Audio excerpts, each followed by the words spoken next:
before the dawn had even broken over the distant horizon, while the entire mainland was still immersed in the deep slumber of the silent night. In a corner of the bustling seaport, the air was already seething with powerful energy. Gigantic steel ships, iron giants, were ready to set sail into the open sea.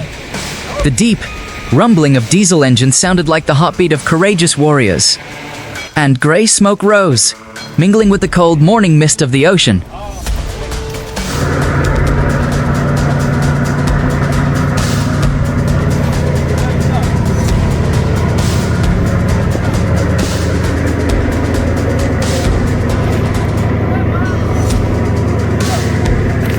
To prepare for this fateful journey, to fishermen children of the sea with suntanned skin, weathered by wind and frost, and hands scarred by fishing gear, had worked tirelessly for days.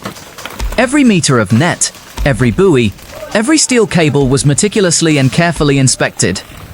Imagine a giant seine net stretching for kilometers and hundreds of meters below the surface of the water.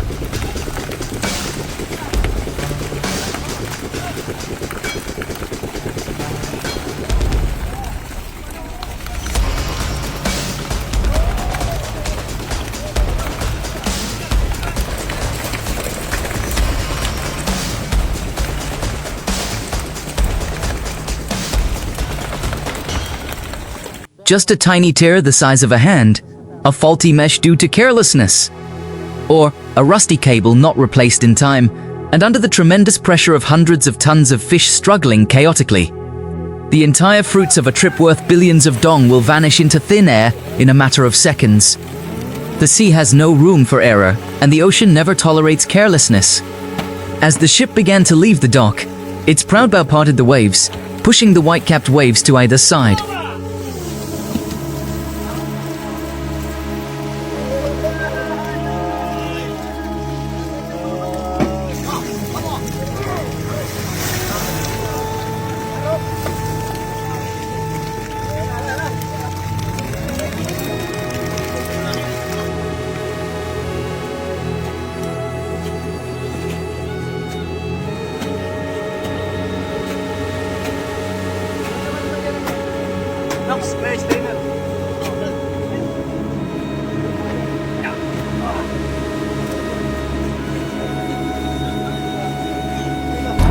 It was also at this moment that the men on board entered a completely different psychological state. They left behind their families, wives and children, the peace of the mainland, to venture into the turbulent open sea. The wind began to blow stronger, carrying the salty taste of the sea that seeped into their skin and every fiber of their clothing. As the ship sailed further away, the mainland faded and then disappeared completely on the horizon.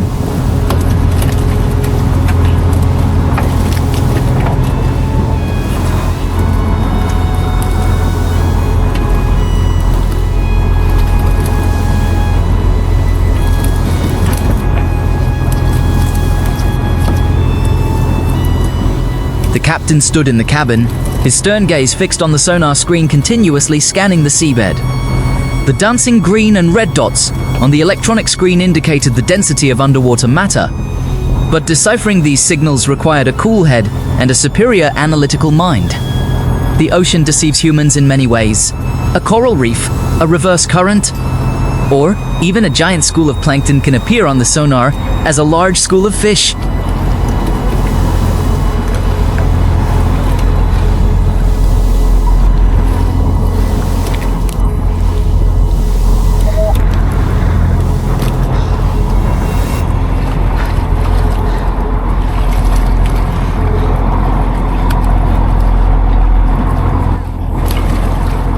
They sailed through many different nautical miles, but the results were still only small, insignificant catches. Exhaustion began to set in, and the atmosphere on board became tense and silent, so quiet that one could hear the sighs of the mechanics. The fuel costs for each day of sailing were enormous, and the pressure weighed heavily on the captain. If they didn't find a large school of fish in the next few days, this trip would be a financial disaster.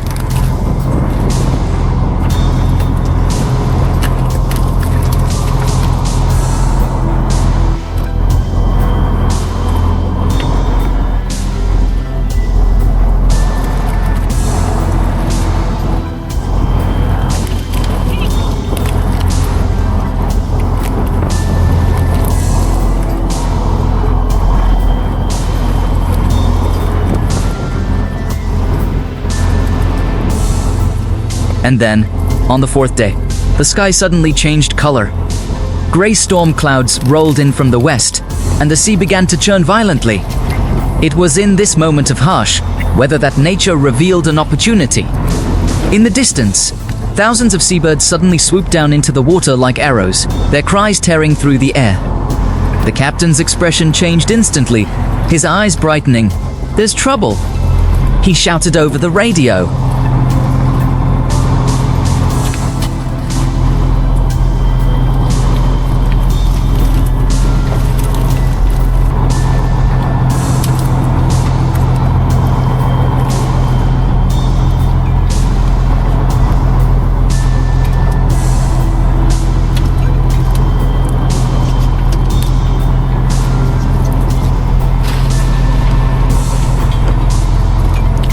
A high concentration of seabirds indicates a large school of fish from the depths being forced to the surface by large predators. The sonar radar screen immediately responds. A dense, bright red mass appears at a depth of 80 meters and is moving very rapidly. It's not a few tons, nor a few tens of tons. The size of this red mass proves it's a supersized school of fish, estimated to be hundreds of tons, moving in a concentrated mass.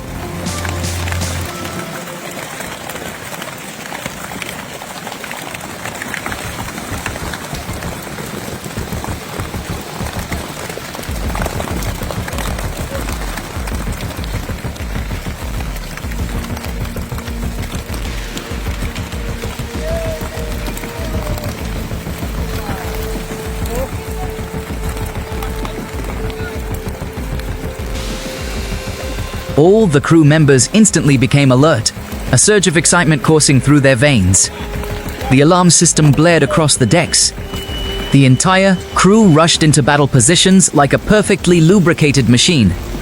Crane operators, cable preparers, and hydraulic pulley systems checked the equipment. Everyone got to work, without a word wasted, coordinating with familiar hand signals and trusting glances. The ship began to accelerate, turning toward the downwind side.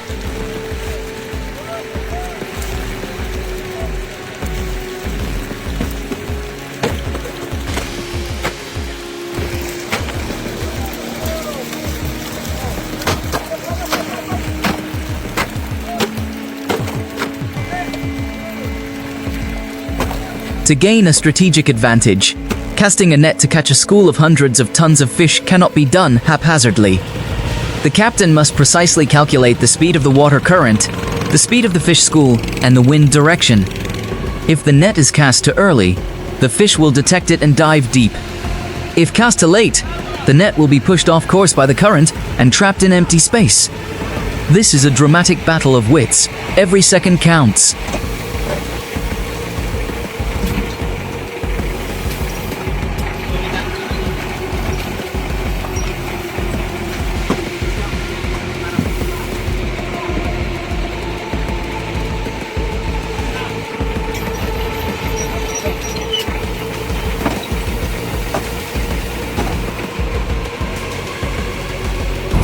Immediately, the giant buoy with the built-in searchlight was pushed into the water, dragging the head of the massive seine net behind it. The ship increased its power to full throttle, its engine roaring terrifyingly, turning a perfect curve on the sea surface, forming a closed circle more than 2 kilometers long to encircle the school of fish. From the stern of the ship, the enormous, dark net plunged into the water like a monster extending its tentacles to embrace a vast area of Tisea.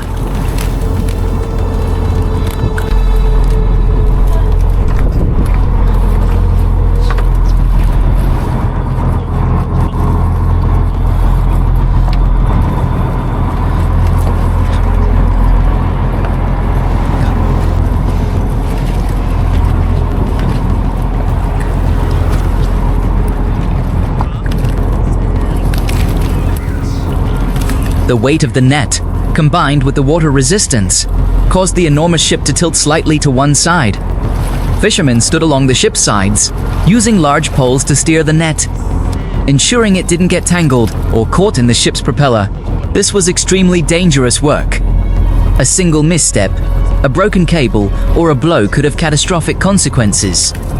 The same net had now formed a massive underwater wall of high-quality nylon, completely isolating the school of fish inside.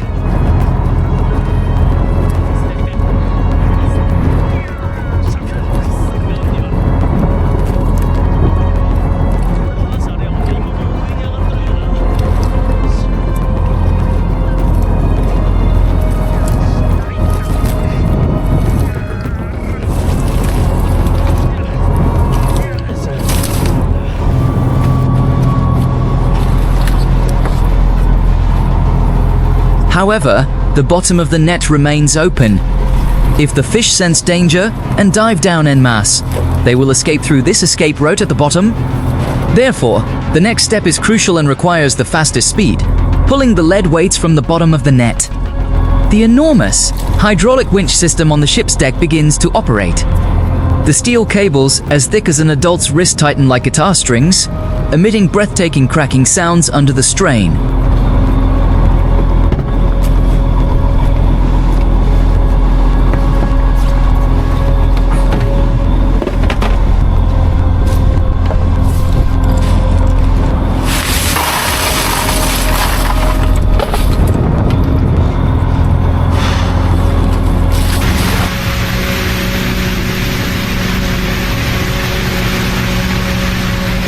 As the net closed, the water inside suddenly began to churn violently.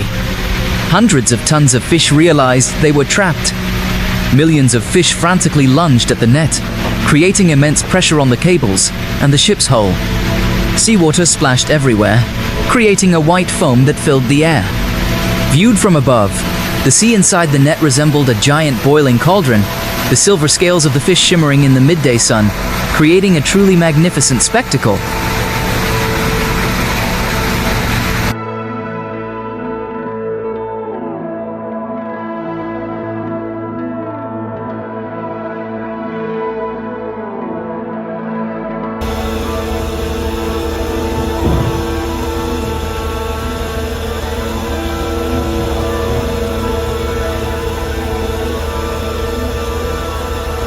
Time seemed to stand still on the deck. The hydraulic winch continued its steady hum, but its sound had become much heavier as it strained under the increasing weight each minute. The net, laden with fish, was gradually pulled toward the side of the ship. The area of the net narrowed, and the density of fish inside grew ever denser. Now, they were no longer individual fish, but had coalesced into a massive mass weighing hundreds of tons.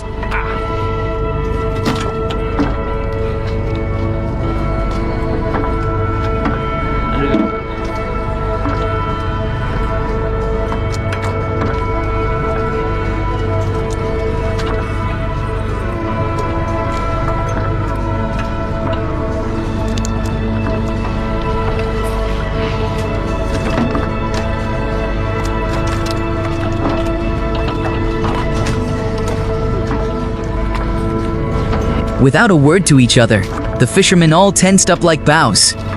They stood in a long line along the side of the ship, coordinating seamlessly with the machinery to gather the loose parts of the net. Their clothes were soaked, not only from the seawater splashing on them, but also from the sweat pouring down under the scorching sun and extreme tension. Every step on the slippery deck, covered in fish slime and seawater, had to be incredibly steady.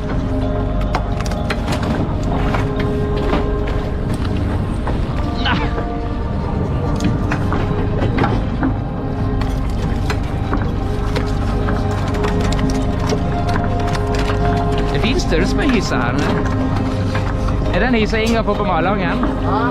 Er det sånn en hyse Ingar får på Malangen? The net moved closer to the ship's side, revealing a massive silver mass rising above the water's surface. It was a veritable sea of fish.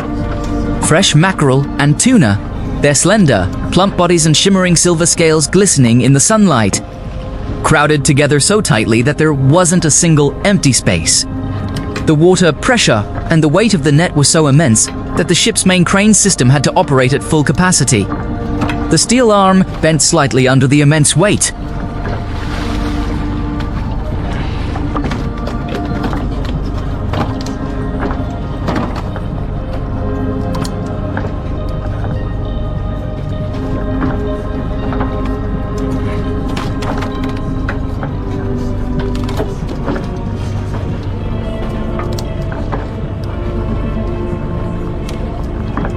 The scene on the ship's deck at that moment could be likened to a spectacular cinematic portrayal of human labor. Giant buckets of fish were continuously lifted into the air, the seawater cascading down like small waterfalls, shimmering with rainbow hues in the sunlight. When the buckets were opened on the hatch, tons of fish poured out like a silver waterfall. The sound of the fish falling into the hold echoing like the heaviest summer rain shower of the year. Bare på ikke stikke hull på nye handskene inne nå. Ytterst forsiktig. Jeg snakker om 70 kroner her.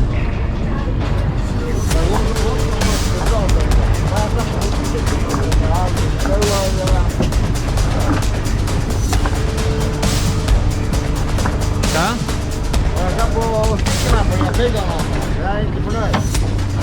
The scent of the sea, the scent of success, the scent of wealth permeated the air. The tired, haggard faces of the fishermen, worn out after many sleepless nights, suddenly brightened. Smiles bloomed on their lips. There were resounding high fives and tight embraces filled with camaraderie. They had done it. They had conquered a 100-ton catch, a feat that not every voyage, not every ship, can achieve in a seafaring career.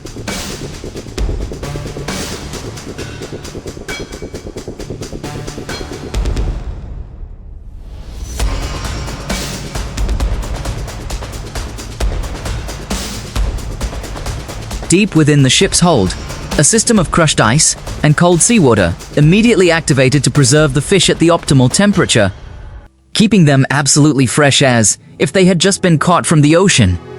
Fish poured into the hold continuously for hours, filling it to the brim. The ship, already so large, now weighed down by hundreds of tons of fish, sank deeper into the water, its sides barely touching the crashing waves.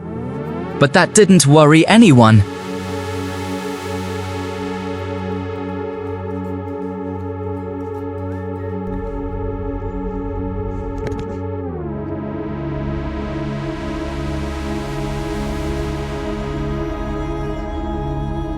When the last fish was brought into the safe hold and the empty net was neatly rolled up on deck, the surrounding sea returned to its usual tranquility, as if no fierce battle had ever taken place.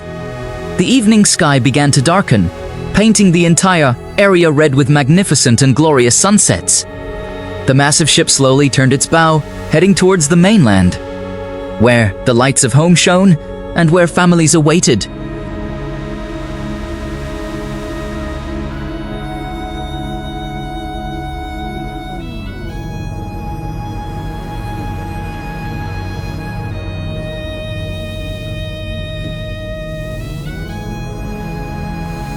On the deck, the fishermen can now sit and rest, passing around cigarettes and warm drinks, their eyes gazing towards the distant horizon with immeasurable pride.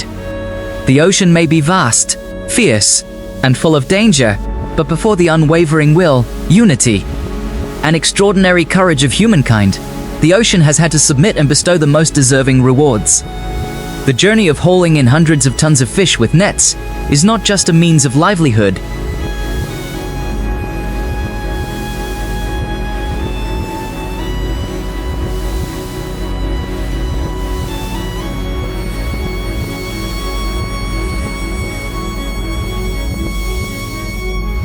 The day's physical battle was over, but its aftereffects lingered in every breath and heartbeat of the sailors.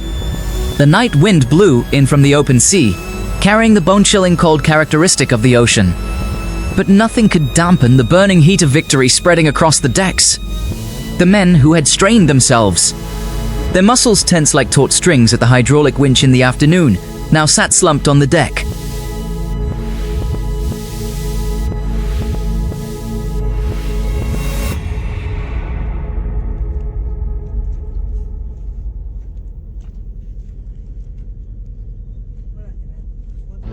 Leaning against the enormous, salt-scented fishing nets, they passed around warm cups of tea and steaming bowls of fish porridge, hastily prepared from the freshest fish just pulled from the sea. It was the taste of success, a taste no fancy restaurant on land could match. The sweetness of the sea's bounty mingled with the salty bitterness of sweat and tears from their labor.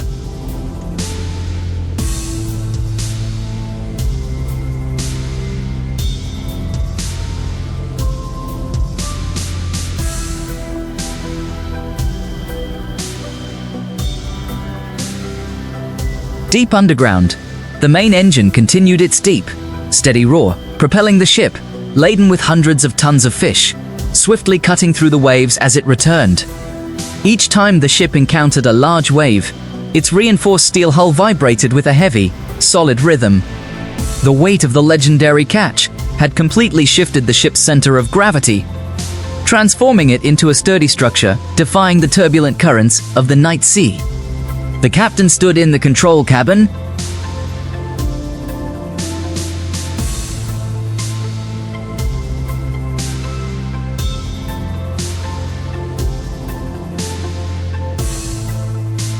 on the commander's stern face, the wrinkles softened slightly, and a satisfied smile flickered through the swirling cigarette smoke. He understood that behind this 100-ton catch were not just enormous revenue figures, not just the reputation of a victorious ocean-going vessel, but more importantly, the safety and well-being of dozens of fishing families back home who were eagerly awaiting their return.